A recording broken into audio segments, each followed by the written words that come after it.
Charizard vs Cinderace, Venusaur vs Rillaboom, Blastoise vs Inteleon.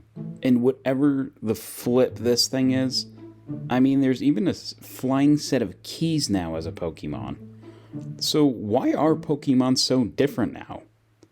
You're not just seeing things because you're older, the quality and design of Pokemon rosters over the last few generations has changed pretty drastically.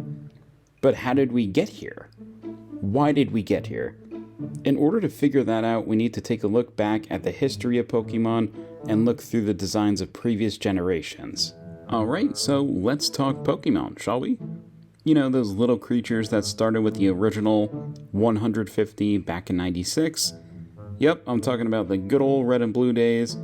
It's like just as these Pokemon evolve, so does the company behind them, Game Freak and the Pokemon Company. Time has gone by, and they've had to change their game plan, just like evolving Pokemon. So, back in the day, when they were making Pokemon Red and Green, they didn't even know what a Pokemon should look like. They were brand new to this. They were designing the first Pokemon ever. They didn't have a blueprint for anything to go off of. It was basically just the Wild West of designs. Some of the Pokemon looked tough and ready to battle like Charizard and Mankey, while others were just plain goofy and weird like Tangela and even Dragonite. But after Pokemon Red and Blue, Pokemon Yellow rolled in, and they started getting the hang of it. They started seeing patterns like sharp features, pointy eyes, spiky fur, and clawed hands. If a Pokemon didn't have those, they most likely went the goofy or magical route in terms of design for those Pokemon. Then Gen 2 came out with Gold and Silver, and they kind of smoothed out the edges, literally. You started seeing more round Pokemon popping up, like Ampharos, Furret, Sudowoodo, and even Umbreon, but they still kept that sharpness for the cool ones. You think about Pokemon like Tyranitar and Feraligatr, you could see that they were starting to really figure out their own style. Now, Generation 3 and 4, oh boy, they brought the gods into the mix. With the Game Boy Advance and DS, they had more colors and pixels to play with, so this allowed them to get a little bit more creative. So as you can see, even with most other games, as technology evolves, the games evolve. So they had Magmar, for instance, turned into Magmar, into a fire-spewing monster, and then came the legendaries, Kyogre, Groudon, and Rayquaza. They were literal forces of nature, practical Pokemon deities, and Generation 4 even gave us Arceus, the god of all the Pokemon. They started looking like Digimon in this generation, but hey, it worked. Then, Generation 5 was kind of like a soft reboot. They went all in on Unova, based on the United States, and got super specific with designs.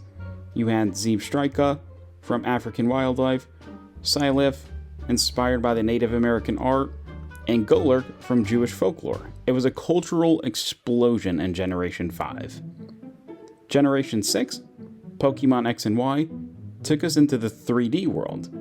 Everything got softer, calmer, and full of concepts. Pokemon weren't all sharp edges anymore. They were curvy and cuddly. Hitmontop, who used to spin like crazy, well, now he shuffles side to side. Talk about chill. And they started going wild with concepts like Poltergeist, a haunted teapot, and Appleton, a dragon that's also an apple pie. Yum. But sometimes they went a little too far, like Klefki, like we referenced earlier. It's literally just a pair of keys. You can fight in Pokemon with a pair of keys.